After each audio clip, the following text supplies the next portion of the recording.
Hello everyone, welcome to Spartha Innovative Education. I am Ranjan Thakur. Today we are going to discuss about company law according to the Companies Act 2013.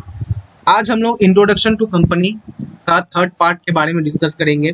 इससे पहले वाले video में introduction to company का second part discuss किया गया था, जहां पर हम लोग ने टाइप्स ऑफ कंपनी का एक समरी देखा है, जो डिफरेंट टाइप्स ऑफ कंपनी होते हैं उसके बारे में जाना है। आज हम लोग उसी पार्ट का हर एक कंपनी का डिटेल्स में डिस्कस करेंगे। जैसे आज हम लोग statutory companies and registered company के बारे में जानेंगे। ठीक है, सबसे पहला पॉइंट है on the basis of incorporation. Incorporation के आधार में कंपनी को दो पार्ट में बांटा गया है, एक है स्टैट्यूटरी कंपनी और दूसरा है रजिस्टर्ड कंपनी। इनकॉर्पोरेशन का मतलब क्या होता है, जो पहले भी हम बताए हैं। इनकॉर्पोरेशन मतलब होता है जो कंपनी लीगल वे के थ्रू से बनाए गए हैं उनको इनकॉर्पोरेटेड कंपनी या इनकॉर्पोरेशन कंपनी बताते हैं। तो फर्स्ट है हमारा स्टैट्यूटरी कंपनीज। स्टैट्यूटरी कंपनीज क्या है?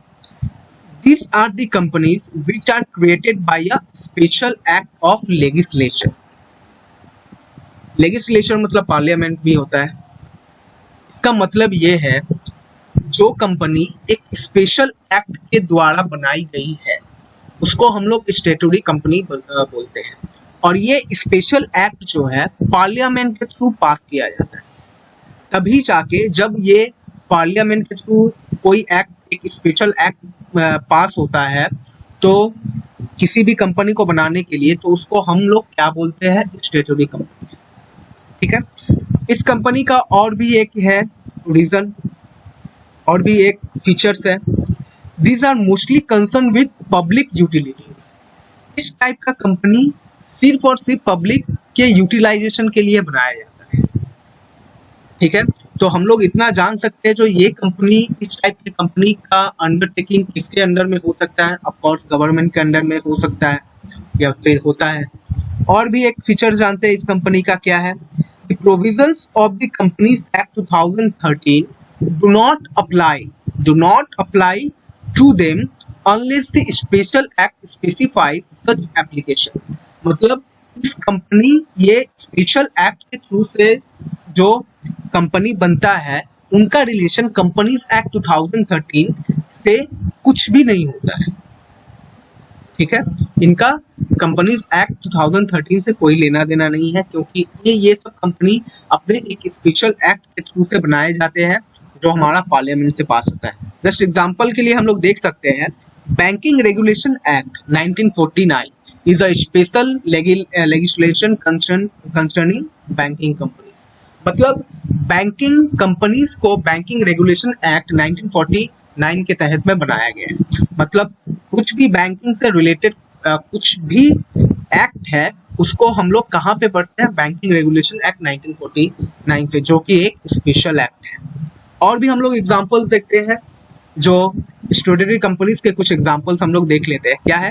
The reserve bank of India, the reserve bank of India RBI, the state bank of India, the life insurance company, the industrial finance corporation, the unit trust of India UTs and state financial corporations. हम लोग यहाँ पर जितने भी example देख रहे हैं हम लोग बहुत ही अच्छे तरह से जानते हैं ये सब कंपनी जो है गवर्नमेंट अंडरटेकिंग है। ठीक है, और इन सब कंपनी को बनाने के लिए एक स्पेशल एक्ट पास किया गया है, तभी ये सब कंपनी बने हैं। और ये सब कंपनी को हम लोग स्टैट्यूटरी कंपनीज बोलते हैं। ठीक है, और भी हम लोग देख लेते हैं पब्लिक यूटिलिटीज किस तरह से है। Railways, tramways, gas and electricity companies and enterprises of national importance।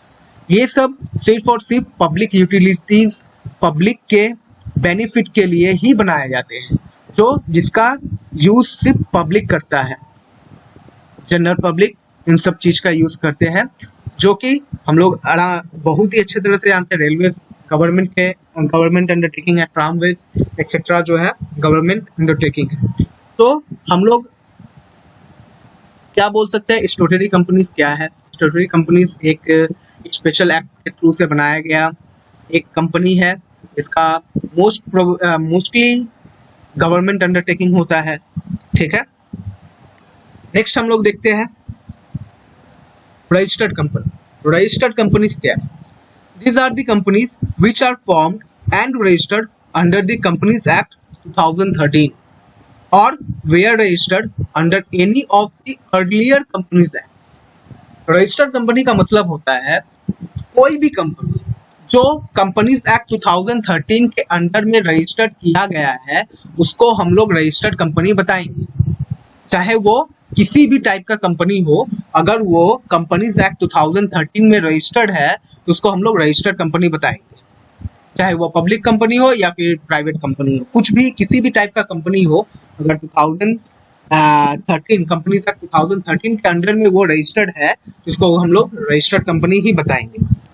सिर्फ और सिर्फ कंपनीज एक्ट 2013 में नहीं, इससे पहले भी अगर कोई कंपनीज एक्ट है उसके अंडर में अगर कोई कंपनी रजिस्टर्ड है तो उसको भी हम लोग रजिस्टर्ड कंपनी बताएंगे। जैसे अगर कोई भी कंपनी अगर रजिस्टर्ड है अंडर कंपनीज एक्ट 1956 में तो उसको भी हम लोग रजिस्टर्ड कंपनी ही बताएंगे। अगर 1956 के पहले अगर कोई एक्ट था, कंपनीज एक्ट 1956 के पहले भी अगर कोई एक्ट हुआ होगा, उसके अंडर में अगर कोई भी कंपनी अपने आप को रजिस्टर्ड कराई होगी तो उसको भी हम लोग क्या बोलेंगे, रजिस्टर्ड कंपनी।